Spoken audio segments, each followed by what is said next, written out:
What's up mga kabayan? Nandito na ulit ako sa studio. Maraming salamat kay Pao sa pagbigay ng bago kong tangan. Ito yun, yung gabay medalyon, tapos hinaluan niya nito. Kapala, nandito na yung gabay medalyon natin. Papakita ko sa inyo kung bakit upgraded na ito. Ito yung sinasabi kong upgraded gabay medalyon natin mga kabayan. Kung papansin nyo, makapal na siya. Ayan o. Yung loob nito, andyan pa rin yung sign, baliktaran. Sa loob, merong palaman ng mga mutya. Iba't ibang uri ng mga gamit. Pakita ko lang sa screen, eto siya. Yan. Kaso hindi ko pwedeng sabihin kung ano yung pinakapangalan yan. Pero yung mga yan, mga kabayan, nasa loob ng medalyon. Meron na tong mutya at siguradong mas mabisa na ito. Sa lahat ng interesado, mag-message lang or mag-comment, may sasagot sa inyo. Maraming salamat.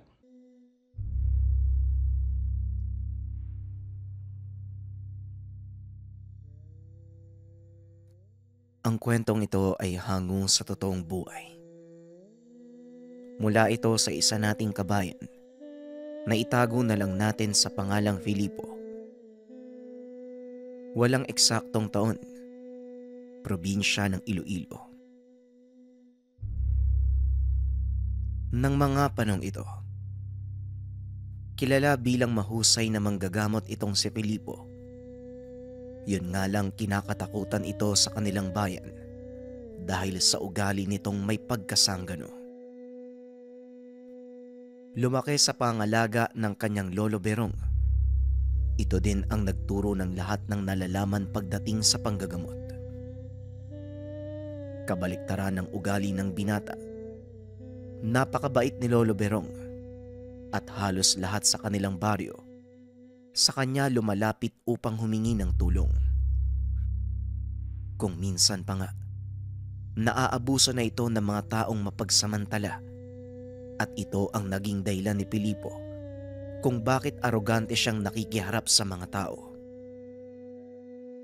Kaunting pagbabalik tanaw, naganap ito nung mga panahong nasa edad 12 pa lamang itong si Filipo.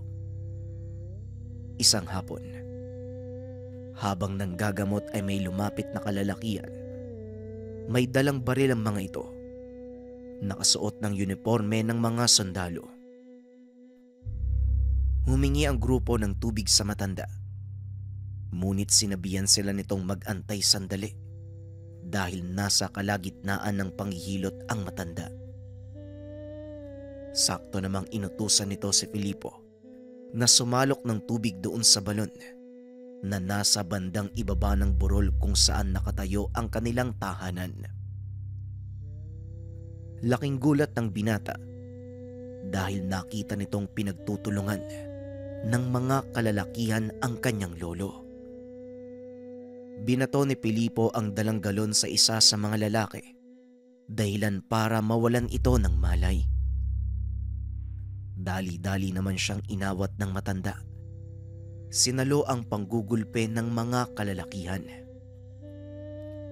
Pilit bang nakikiusap ang matanda, ngunit hindi nakikinig ang mga ito. Huminto lang sila sa pagkastigo sa matanda nung marinig nila ang boses ng Kapitan del Barrio na itago na lang natin sa pangalang Ipong. Anak-dag, kayo na naman. Ang kakapal talaga ng apog nyo. Kayo na nga lang tong nangingi ng tulong. Kayo pa ang may ganang manggulpe. Alam nyo, napupuno na ako sa mga ugali nyo eh. Magsialis kayo sa harapan ko kung ayaw nyong manghiram ng muka sa kalabaw. Wika ni Ipong. Nang mga panong ito ay kinakatakutan ng lahat ang kapitan dahil sa reputasyon bilang berdugo ng mga rebelde. Sinasabi ding walang tumatalab na sandata sa katawan nito, kaya maging ang mga sundalo ay hindi nangangahas na umarang sa daan ni Ipong. Matapos takutin, kagad nagsipulasan ang mga kalalakihan. Dali-dali naman itong inalalayan ang matanda. Laking gulat niya nang makita si Filipo na yakap-yakap ni Lolo Berong. Lalong nang galaiti sa galit si Ipong Akmang hahabulin pa sana ang mga lalaki ngunit pinigilan na ito ng matanda. Hayaan mo na sila, Ipong. Ayos lang naman ako eh. Ikaw, Apo, nasaktan ka ba? Bakit naman kasi binato mo ng galon yung mga yun eh? Hinayaan mo na lang sana. Wika ni Lolo Berong. Tapos ano po? Papanoorin ko po kayong ginugulpe. Hindi naman po ako makakapayag ng ganun, Lolo. Sila po ang may kailangan, kaya matuto po silang magpakumbaba. Wika ni Filipo. Sa murang edad ay parang may gulang na kung magsalita si Filipo. Kaya ganun na lang ang paghanga ng mga tao sa pagpapalaki ng matanda sa kanya. Tama nga naman si Filipo, Manong. Hindi naman po kayo dapat nagpapape. Alam niyo, nagtataka ako eh. Kung saan napunta yung Berong na kinakatakutan ng mga tao dati. Wika ni Ipong.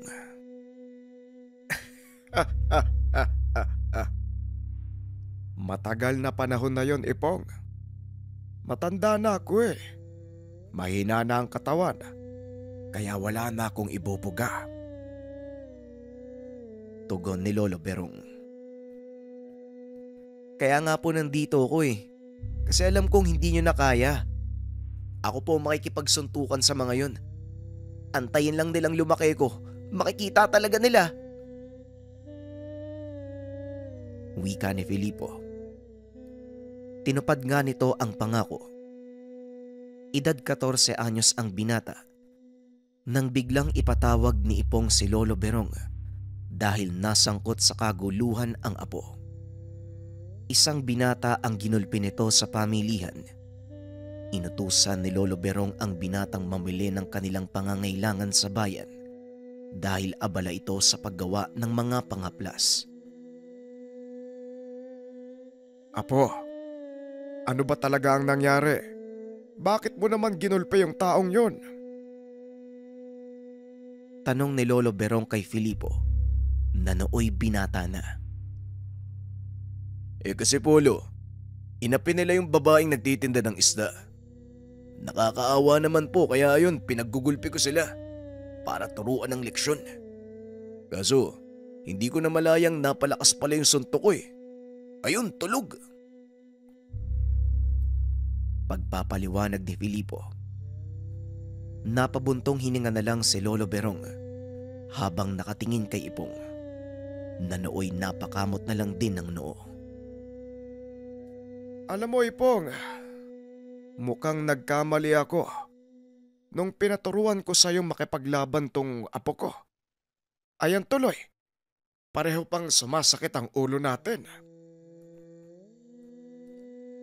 Wika ni Lolo Berong. Napangiti naman si Ipong sa sinabi ng matanda.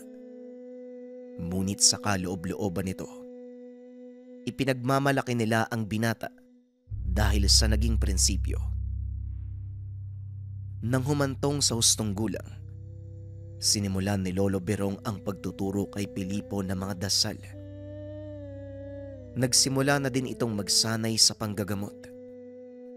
Hindi nga nagtagal, naging mahusay na ito sa larangan ng lihim na karunungan. Mabilis natuto ang binata sa lahat ng paraang itinuro sa kanya, lalong-lalo na sa Tigalpo. Nagawa nito ang unang pagpatay sa mangkukulam gamit ang dasal sa edad na 20 at pagpasuka ng Yanggao sa edad na 21. Tuluyan na nitong pinalitan si Lolo Berong sa edad na 25. Kinilala ang kausayan ng binata sa panggagamot. Hindi lang sa kanilang baryo kundi maging sa buong bayan. At dito nagsimula ang kakaibang engkwentro ng binata sa mga elemento sa modernong mundo. Kaunting pagpapaliwanag kay Filipo. Matipuno ang pangangatawan nito. May kalakian at masasabing malahigante ang tangkad sa taas na 7 talampakan. Mahaba ang buhok nito na umaabot hanggang sa kanyang bewang dahil simula pagkabata ay hindi ito pinagupitan ng kanyang lolo. Hindi rin kagandahan kung manamit ang binata dahil paborito nitong suotin ang kanyang t-shirt na tinanggalan ng manggas. Halos lahat ng damit nito ay ganon. Kahit pumupunta ito sa mga matataong lugar, hindi ito nagdadamit ng maayos. Ang dahilan ng binata, hindi niya kailangang baguhin ang sarili batay sa pananaw at panglasa ng iba. May isang pagkakataon pang kamuntikan siyang hindi pasakayin ng bus dahil napagkamalang may diferensya sa pag-iisip. Ito ang kadalasang nagiging dahilan ng pag-init ng kanyang ulo. Si Pilipo ang pumupunta sa kanyang mga pasyente at dahil dito, isang kaganapan ang tuluyang nakapagpakilala sa kanya sa karamihan. Ipinatawag ang binata sa isang paaralan dahil napakaraming estudyante ang sabay-sabay na sinasapian. Isa itong sikat na universidad sa kanilang bayan, kaya naman maraming mga anak ng mayayaman ang nag-aaral doon. Pagpasok pa lang ng gate ng binata, pinagtitinginan na ito ng mga estudyante. Kasama nito ang isa sa mga guro na nagpatawag sa kanya. Dahil hindi na kaya ng mga gwardyang pigilan ang mga estudyanteng sinapian.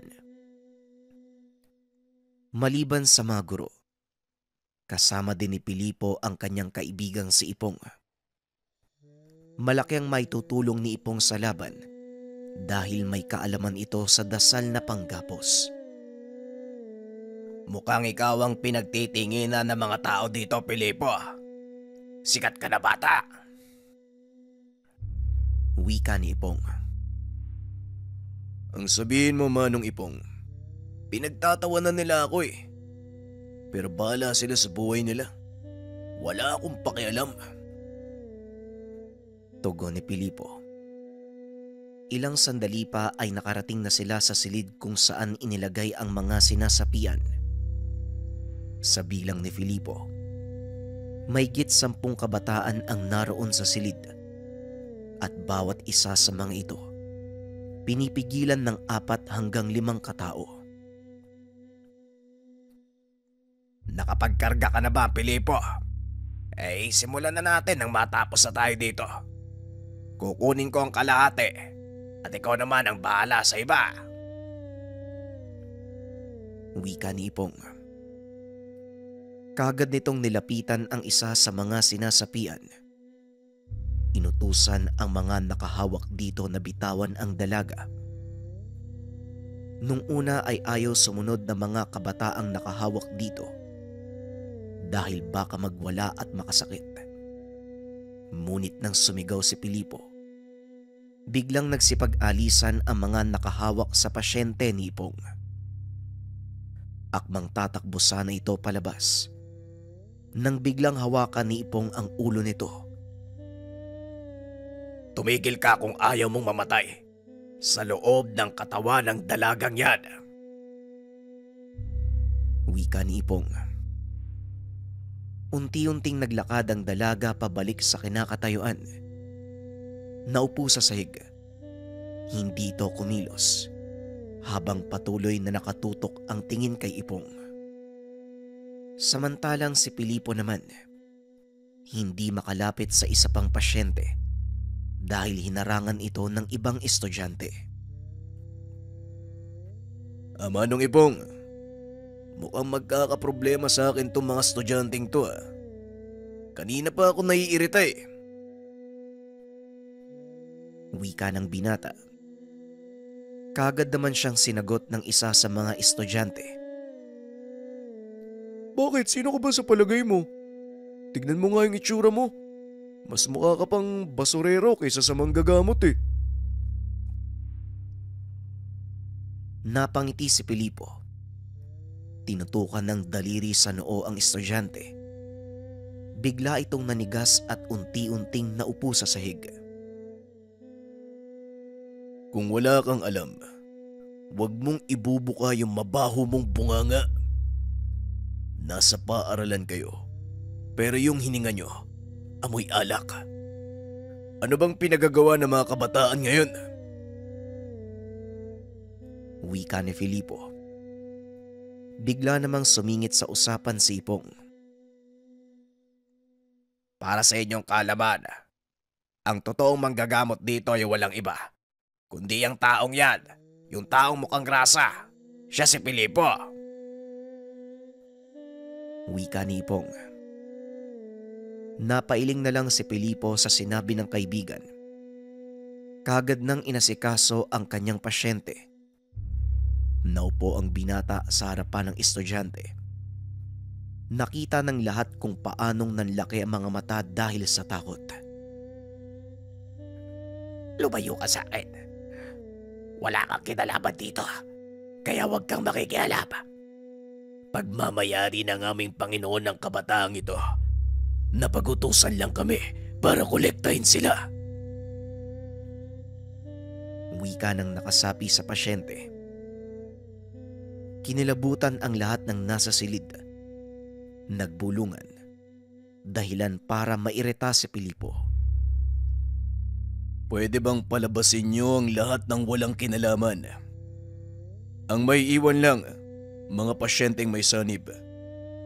Baka mamaya, pag pinarusahan ko tong isang to, madamay kayong lahat. Wika ni Filipo. Dali-dali namang naglabasan ang ibang mga estudyante. Laking pagtataka ng mga guro dahil huminto sa pagwawala ang mga ito.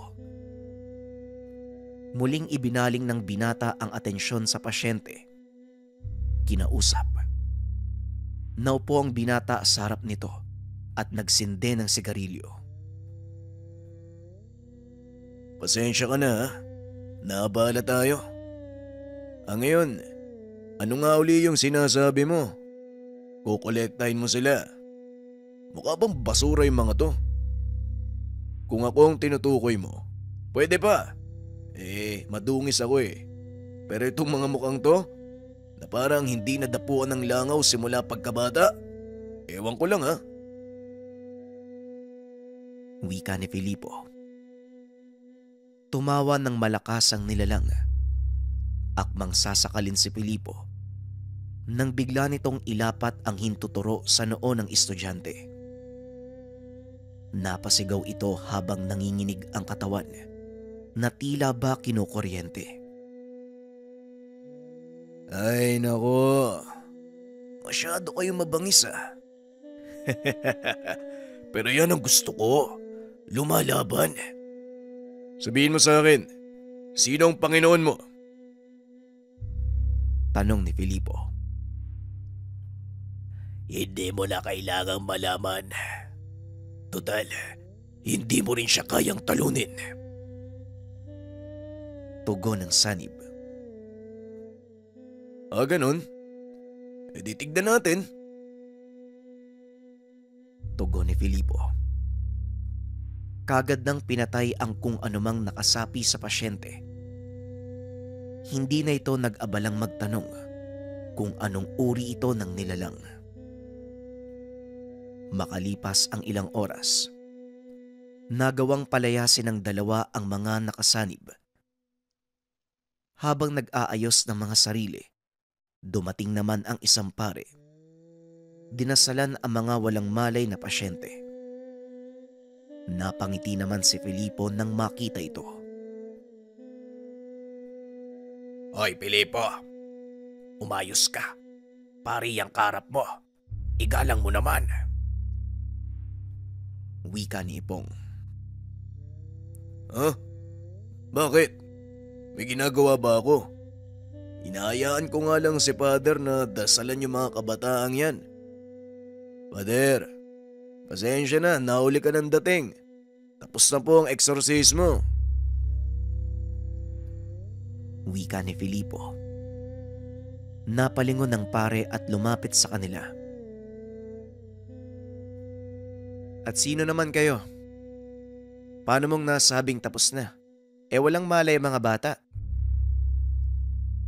Tanong ng pare. Magandang tanghali po, Padre. Kami po yung manggagamot na ipinatawag na mga guro dito. Ang tagal nyo daw po eh. Ang bagal yung dumating. Tugon ni Ipong. Bagyang nainsulto ang pare sa sinabi nito. Ganon, mga albularyo pala kayo. Gaano ba kayo kasigurado na nagawa niyong palayasin ng mga demonyo?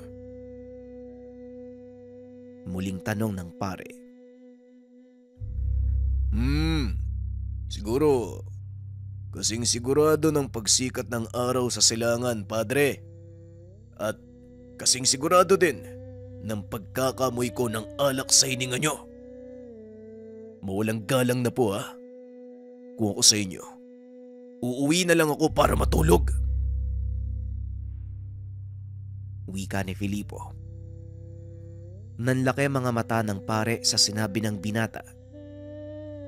Nakangiti lang si Filipo sa harapan nito habang inaantay kung ano ang susunod nitong gagawin. Wala kang respeto sa isang alagad ng simbahan. Pinagbibintangan mo ba akong umiinom? Wika ng pare. Alam niyo, Pader, ibibigay ko ang respeto sa mga taong karapat-dapat. Huwag niyo pong sabihin na wala akong respeto sa mga alagad ng simbahan. Huwag mong latin. Batay sa nakikita ko sa iyo, ikaw ang walang respeto sa sarili mong katungkulan. Wika ni Filipo. Kitang-kita ang pagtitimpi ng pare dahil sa napakadaming tao ang naroon.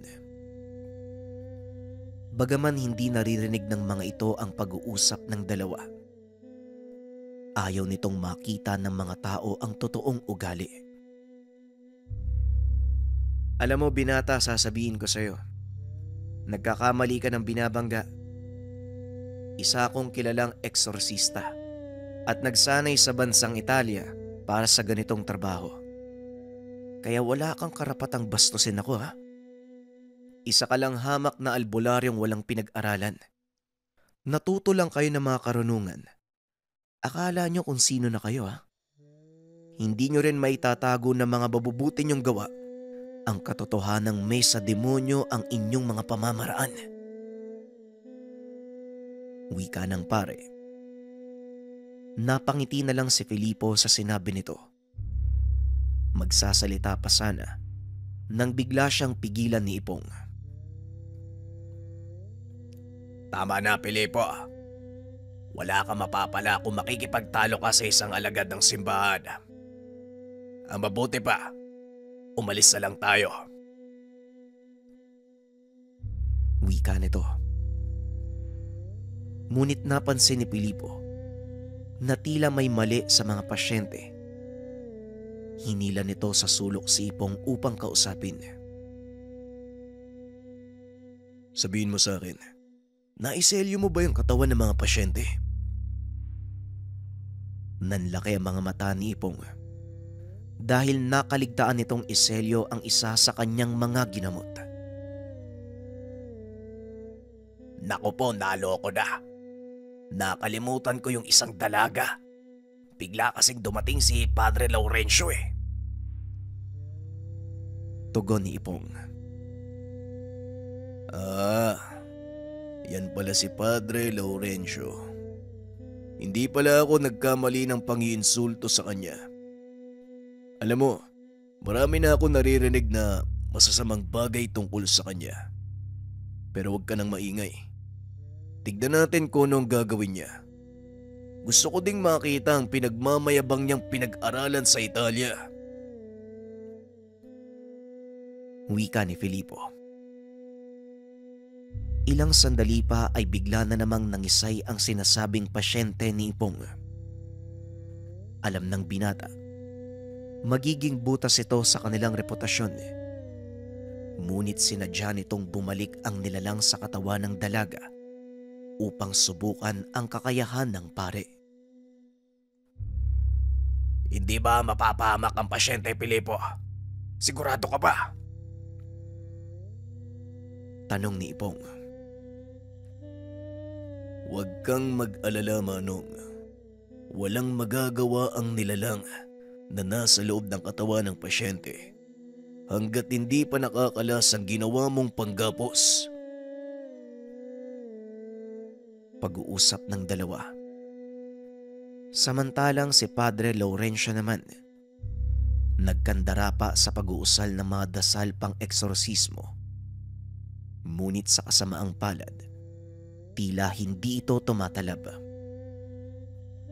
Makailang ulit niya itong ginawa hanggang sa napilitan itong magpatawag ng mga gwardya para hawakan ang nagwawalang estudyante.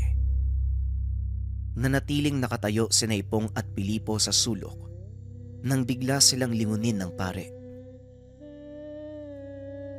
Kasalanan nyo to. Nagmamarunong kasi kayo eh.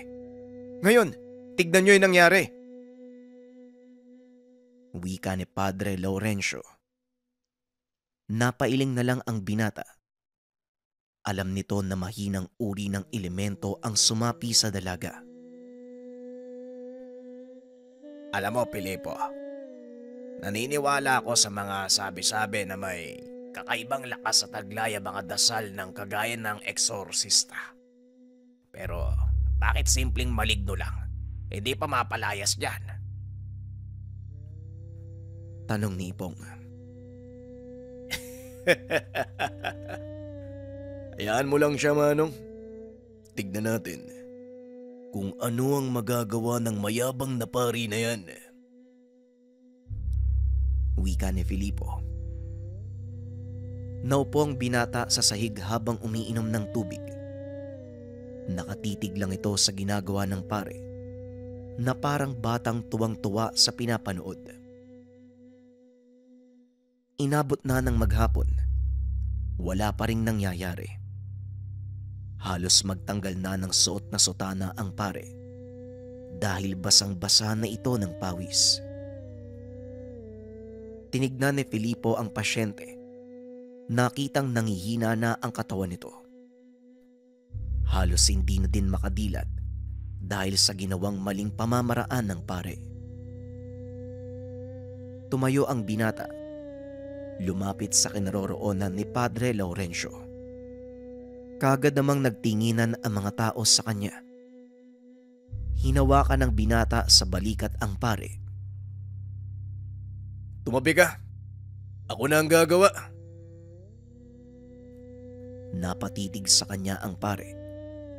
At sa hindi malamang dahilan, kusang kumilos ang katawan nito at naglakad papunta sa kinauupuan ni Ipong. Nagtataka ang pare kung paano itong nagawa ni Pilipo. Napalingon siya kay Ipong na nooy tatawa-tawa lang. Huwag po ako yung titigan nyo, Padre. Ayun o, manood kayo sa magagawa ng totoong alagad ng ama. Madungis lang yan, pero mahusay yan. Ibinaling ng pare ang tingin kay Filipo. Nakitang may kung anong sinusulat ang binata sa kanyang palad. Ilang sandali pa, narinig niya itong magsalita. Inuutusan kitang humakbang papunta sa liwanag ng Diyos. Matapos nitong magsalita, kagad inilapat ng binata ang palad sa noo ng pasyente. Napaangat ang katawan nito. Binitawan ng mga humahawak ang dalaga dahil halos 2 talampakan na ang iangat ng katawan nito sa lupa. Dahan-dahang hinila ni Pilipo ang kanyang kamay na tila may hinuhugot na kung ano mula sa noo ng dalaga. Matapos ang ilang minuto, bigla itong bumagsak sa sahig. Nagawa namang saluhin ng binata ang ulo nito, pati na rin ang katawan ng dalaga, kaya walang nangyaring masama sa kanya. Hindi makapagsalita si Padre Laurencio sa nakikita. Wala itong kaalam-alam kung ano ang totoong nangyari. Anong nangyari? Paano niyang nasambit ang orasyon ni Arkanghel Gabriel? Tanong ng pare. Simple lang naman, Padre. Sinanay ng isang totoong divino ang batang yan. Ewan ko kung pamilyar sa inyo ang pangalang Padre Constantino. Wika ni Ipong. Napalingon ng pare dahil kilala niya si Padre Constantino. Isa siya sa pinakamagaling sa larangan ng pagpapalayas ng mga demonyo. Sinasabi ding nakapasok na ito sa impyerno ng ilang ulit. Hindi ako naniniwala sa sinasabi mo. Paanong pag-aaksayahan ng isang banal na tao ang kagaya niyang halos hindi makapagpalit ng damit? Tanong ng pare. Yan ang problema sa'yo, Padre. Mahilig kang mangmata ng kapwa. Hindi mo muna tignan ang totoong pagkatao nito bago mo sila husgahan. Si Filipo, hindi siya kagaya ng inaakala mo. Marahas at walang modo kung magsalita ang batang yan. Oo, mukhang taong grasa, pero ako mismo magsasabi sa'yo, Padre. Mas mabuti ang kalooban niya kung ikukumpara sa'yo. Tugon ni Ipong. Hindi nakapagsalita ang pare at kagad itong lumabas ng silid. Ilang sandali pa ay nagawa ng tapusin ni Ipong ang panggagamot. Laking pasasalamat ng mga guro dahil nagawang palayasin ng binata ang mga elementong sumapi sa mga kabataan. Kayo namang mga walang magawa sa buhay. Kung hindi nyo alam ang ginagawa nyo, manahimik na lang kayo! Sigaw ni Filipo sa mga kabataan. Nalaman ng binatang nagsasagawa ng ritual ang mga ito upang tumawag ng engkanto. Nagtagumpay ang mga kabataan, ngunit sa kasamaang palad ang natawag nila ay mga dalunganon, uri ng mga engkantong nang bibihag ng mga kaluluwa upang gawing alipin sa kanilang kaharian. Matapos pangaralan ang mga kabataan, kagad na din silang umalis ni Ipong. Gabi na nang makarating sa tahanan ang binata. Nakaupo sa sala si Lolo Berong habang naglalagay ng langis sa mga maliliit na sisidlan. Kumusta naman ang gamutan? Balita ko, kasama mo daw si Ipong kanina. Ay ano naman ang nangyari doon? Tanong ni Mang Berong. Maayos naman po, Lo, pero nasira yung araw ko dahil sa pari na yun eh. Tugon ni Filipo. Sinong pare? At bakit naman nasira ang araw mo, Apo? Muling tanong ng matanda. Sino ba yun? Padre Laurencio ba yun? Basta napakayabang. Wala naman palang ibubuga. Wika ni Filipo. Napangiti si Lolo Berong.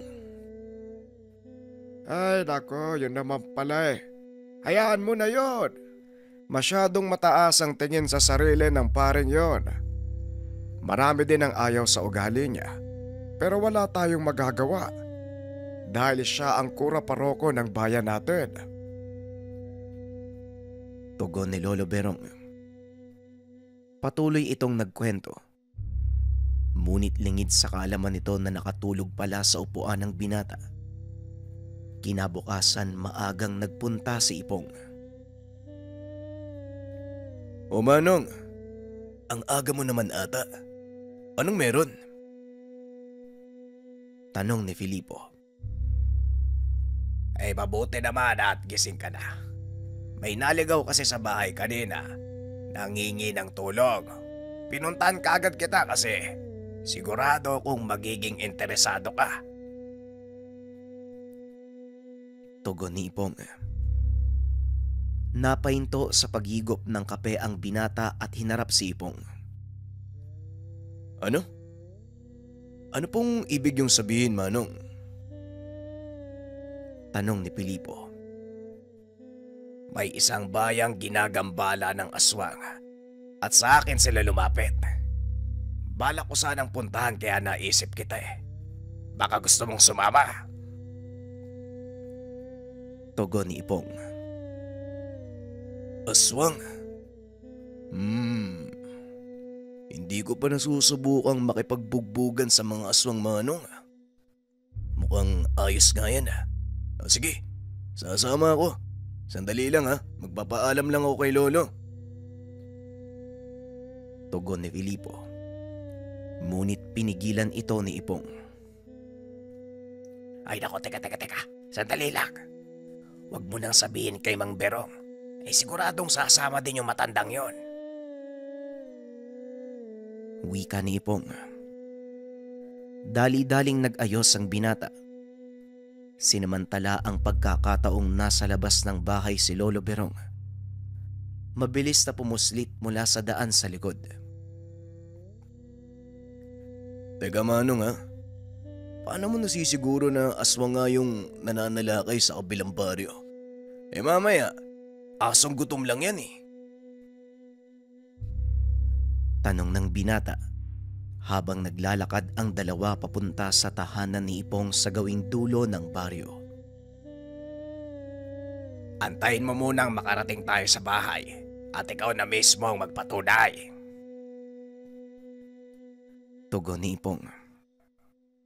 Pagkarating sa tahanan, nakita ng binata ang dalawang lalaki. Nakaupo ang mga ito sa atangan ng bahay. Nanlaki ang mga mata ni Filipo nang mapansing balot ng benda ang binti ng isa at yung isa naman wala ng braso. Anong nangyari sa kanila, Manong? Tanong ni Filipo. Halika, doon tayo sa loob ng bahay. Doon tayo mag-usap. Masyadong maraming tenga dito. Tugon ni Ipong. Pagpasok sa loob ng tahanan, kaagad nagsimulang magkwento ang mga kalalakian. Ayon sa mga ito, narinig nilang umatungal ang mga alagang baka kaya pinunta nila. Laking gulat ng mga kalalakian nang makita ang isa sa mga bakang wala ng buhay. Nanlaki ang mga mata nila nang masipat ang isang lalaking biglang tumayo. Hawak-hawak nito ang atay ng hayop. Umaangil habang nakatitig sa kanila. Hindi na nagawang tumakbo ng mga ito dahil sa takot, kaya mabilis silang sinugod ng nilalang at dinamba. May dalang itak ang isa sa mga kalalakian. Sa sobrang nerbiyos, aksidente nitong nataga ang paa ng kasama habang sinusubukang patamaan ng taga ang nilalang, na noon ay kagat-kagat naman ang braso ng isa pang lalaki. Nakita niyo ba yung mukha ng aswang? Tanong ni Filipo. Hindi po Punong-puno po ng buhok yung mukha niya. Hindi po namin nakilala Tugon ng lalaki. Kung ganun, paano kayo nakaligtas? Muling tanong ni Filipo. Nagawa ko pong tagayin yung aswang sa likod Nang masugatan ko, tumakbo na po palayo sa amin. Hindi ko na po inabol Sugatan na din po ako Wika ng isa pa sa mga kalalakian.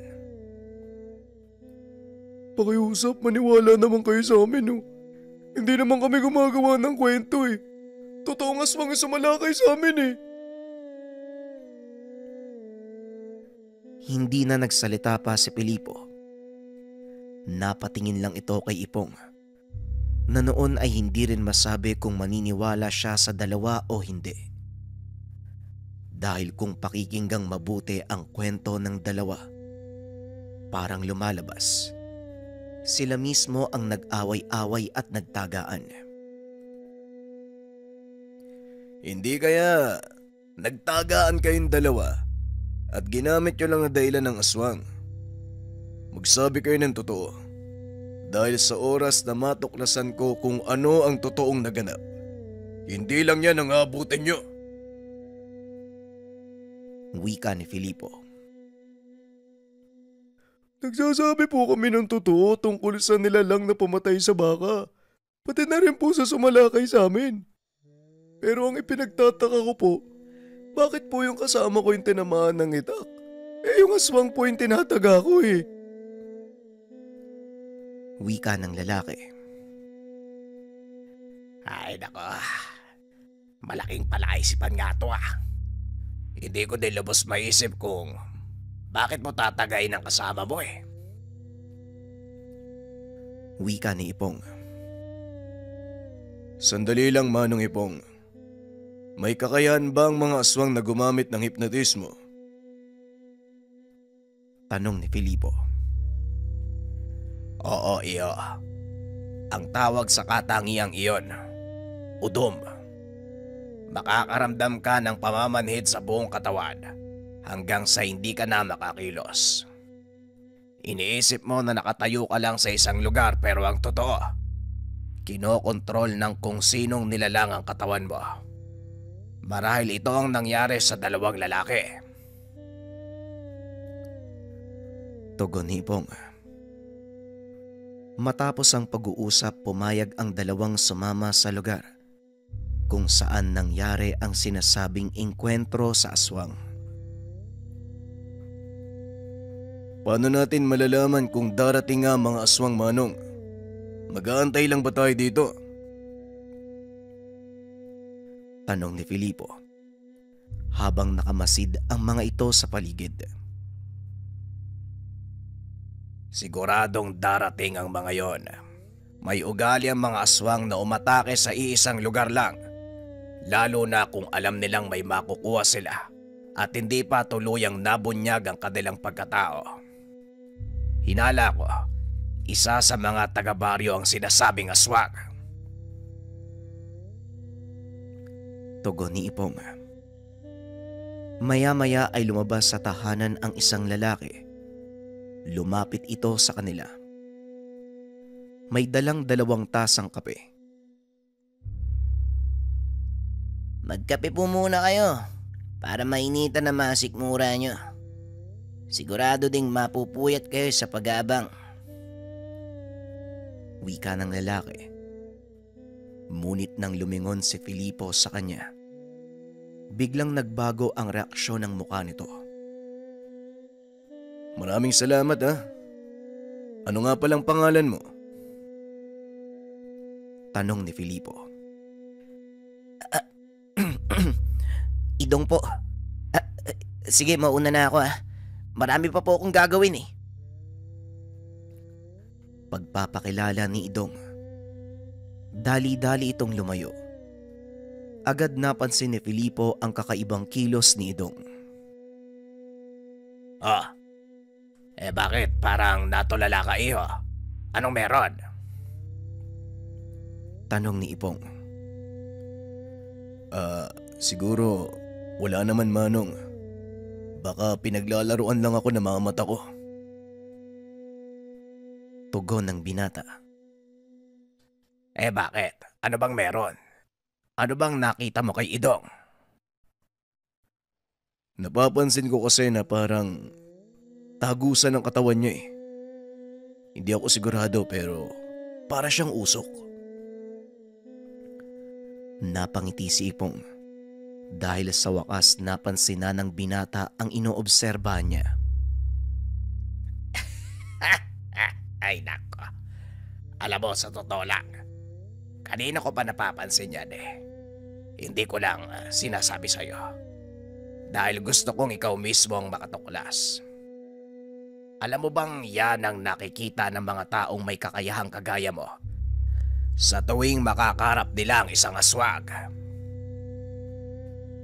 Tugon ni Ipong. Kung ganun, ano pa ang hinihintay natin? Bakit hindi pa natin siya patayin ngayon? Tanong ni Filipo. Akmang iinumin na nito ang kape nang biglang tinabig ni Ipong.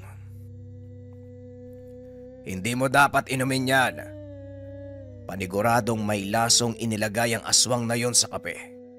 Kailangan natin mag-antay ng tamang pagkakataon bago sumalakay. Hindi pwede magpadalos-dalos. Teritoryo niya ang lugar, kaya kabisado niya ang bawat sulok. Tugon ni Ipong. Dali-daling itinapon ng binata ang laman ng tasa. Pasimple itong nagpahid ng kanyang bibig na kunwari ay naubos na ang kape. Walang hiyang aswang yan ah. Mamaya makikita mo. Balak mo pa akong patayin ha? Humanda ka sa akin. Wika ng binata. Palalim na ang gabi ng mga sandaling iyon. Ilang piraso na ng sigarilyo ang naubos ni Filipo. Samantalang si Ipong naman, piniling maidlip sa bangkong nasa ilalim ng puno. Bigla itong napatayo. Dinampot ang isang balde ng tubig, sabay buhos kay Filipo. Anak ng... Ano bang problema, Manong? Sigaw nito. Ngunit hindi na naituloy pa ang ibang sasabihin. Bigla siyang pinatahimik ng kaibigan.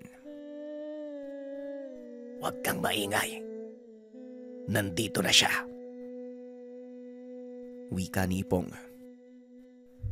Inikot ni Filipo ang tingin, ngunit wala itong makita na kahit ano. Ano bang sinasabi mo? Paano mo nalaman, Manong?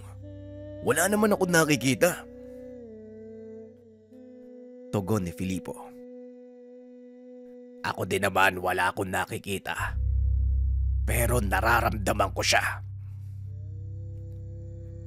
Nagtaka ang binata kung paanong nagagawa ni Ipong na maramdaman ang presensya ng nilalang. Bagaman maraming nalalaman si Filipo, ito ang pinakamalaki niyang kahinaan. Pasensya na, Manong ha.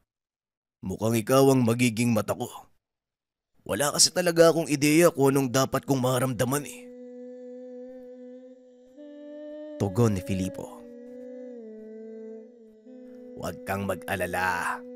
Dahil sa oras na makaharap mo na ang nilalang, magkakaroon ka ng ideya. Humanda ka. Papalapit na siya. Tugon ni Ipong. Ilang sandali nga ay narinig ni Filipo ang pagaspas na tila higanting pakpak. Dali-daling inabot sa kanya ni Ipong ang isang sibat. Ayos ah. Sibat? Hindi ko nga makita yung kalaban. Tapos sibat pa yung ibibigay mo sa akin. Wika ni Filipo. Ay nako. Sana pala hindi na lang kita sinama dito. Napakadami mong reklamo. Dapa! Tugon ni Ipong. Sabay hatak kay Filipo padapa. Nanlaki mga mata ng binata nang mapansin ang napakalaking anino ng isang lumilipad na nilalang. Biglang naramdaman ni Filipo kakaibang presensya. Sigurado siyang mula ito sa kanilang kalaban.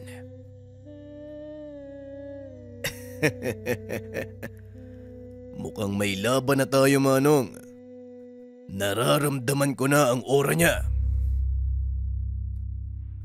Wika ni Filipo sabay tayo.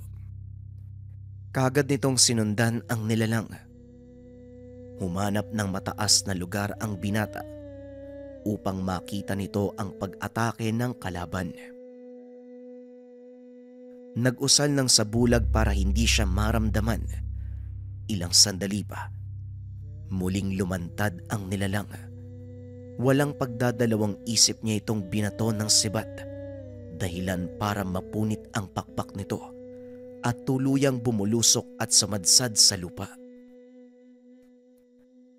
Dali-daling bumaba ng puno ang binata, hindi alintana ang masukal na daanan. Tinungo nito ang pinagbagsakan ng aswang. At sa pagkakataong iyon, nakita ng binatang nag-aabang ang nilalang. Huminto ang binata, pinakiramdaman ang kalaban. Biglang namanhid ang katawan ng binata. Unti-unting kumilos ang kanyang kamay. Pilit nitong binubunot ang itak na nakasugbit sa kanyang bewang. Naloko na. Ang lakas mong manggagamot. Nagawa kang tablan ng udom. Paglabanan mo yan, Pilipo! Wika ni Ipong. Ang dali lang sabihin sa'yo eh. Dahil hindi ikaw ang nasa sitwasyon ko. Bakit hindi mo na lang kaya ako tulungan dito? Tugon ni Filipo.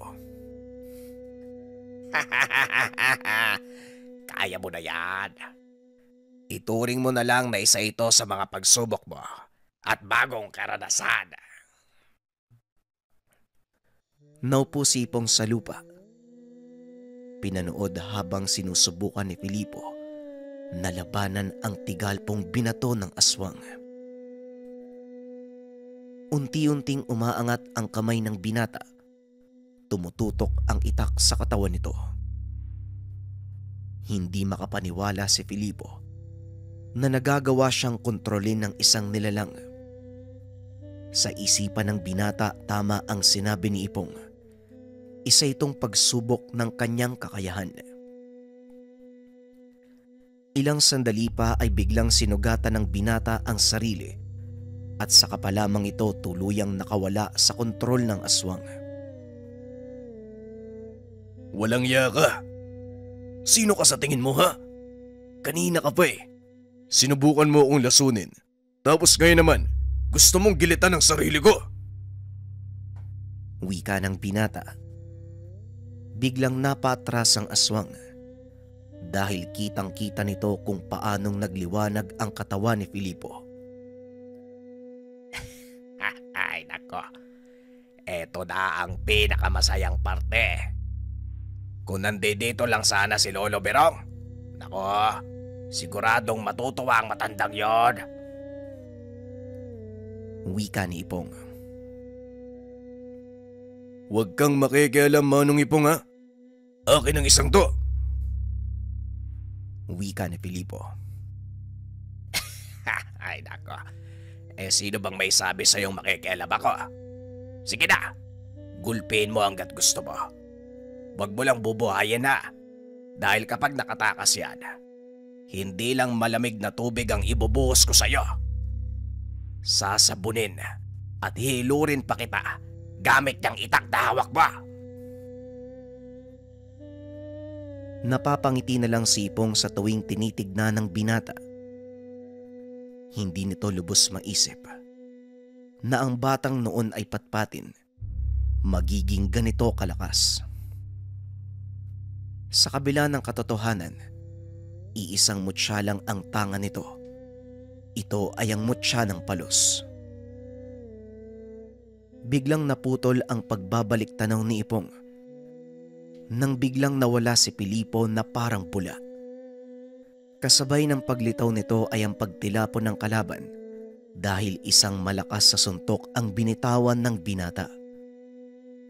Napatayo si Ipong lalo na nang makitang sunod-sunod na pinagsisipa ng binata ang aswang sa sikmura habang nakahandusay ito sa lupa. Hinawakan nito ni Filipo sa leeg. Dahan-dahang itinaas. Itinutok ang itak sa dibdib ng nilalang at nagsimulang magtanong. Sino ka? At bakit mo ko balak lasunin? Bakit mo kami pinagpaplanuang patayin? Lumapit si Ipong upang marinig ang kasagutan ng nilalang na nooy nanghihina na dahil sa ginawang panggugulpe ni Filipo. Napagutusan lang ako ng aking amo. Kailangan kong alisin ang mga tinik sa dadaanan niya. At isa ka sa mga yon.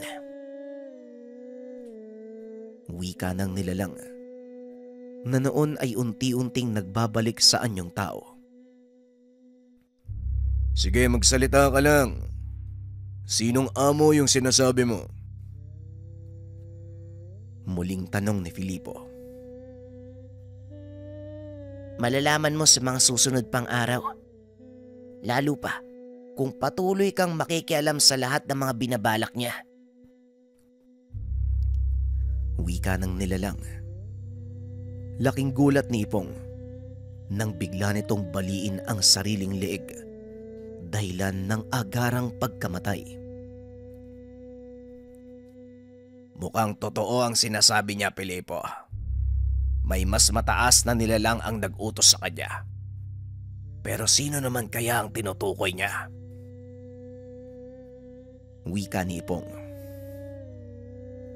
Siguro, malalaman na lang natin sa mga susunod na araw. Wala din naman tayo mapagtatanungan eh. No, patay na. Tugon ni Filipo. Matapos ang kaganapan ay umuwi na ang dalawa. Nakaligtaan ng mga ito na walang alam si Lolo Berong sa nangyari.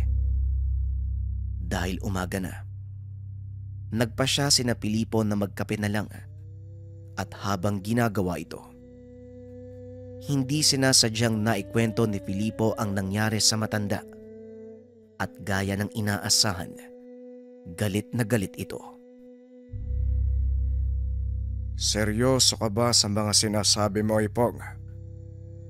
Isinama mo ang apo ko sa pagtugis ng isang aswang. Hindi ka man lang nagpaalam sa akin. Papaano na lang kung sakaling may nangyaring masama sa kanya? Wika ni Lolo Berong. Nagkatinginan ang dalawa. Akmang sasagot pa sana si Ipong. Ngunit hindi na ito nagawa dahil muli na namang nagsalita si Lolo Berong. Hindi mo alam kung gaano kong iniingatan ng batang ito. Simula ng isilang yan, hanggang sa tinubuan na ng buhok sa katawan, ginawa ko ang lahat para lumaki siyang malayo sa kapahamakan. Dahil hindi ko alam ang sasabihin ko sa mga magulang niya sa oras na dumating sila. Biglang napaangat ng tingin si Ipong at Filipo. Ito ang kauna-unahang pagkakataon na nabanggit ng matanda ang tungkol sa mga magulang ng binata. Ano pong ibig niyong sabihin, Lolo? Buhay pa ang nanay at tatay ko? Tanong ni Filipo. Nanatiling tahimik ang matanda.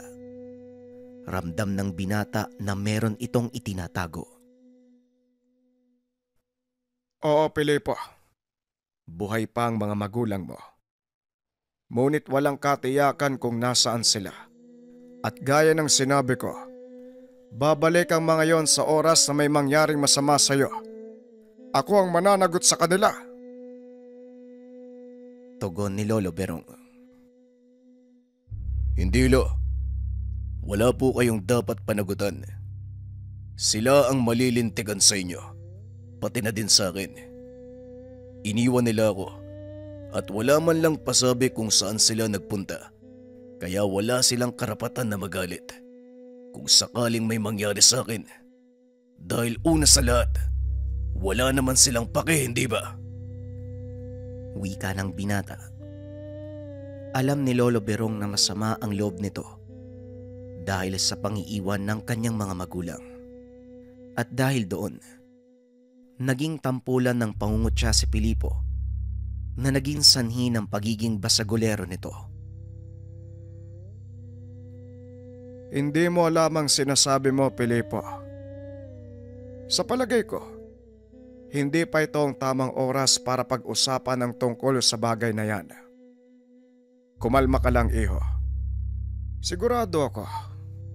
Siguradong meron dahilan kung bakit kanila iniwan.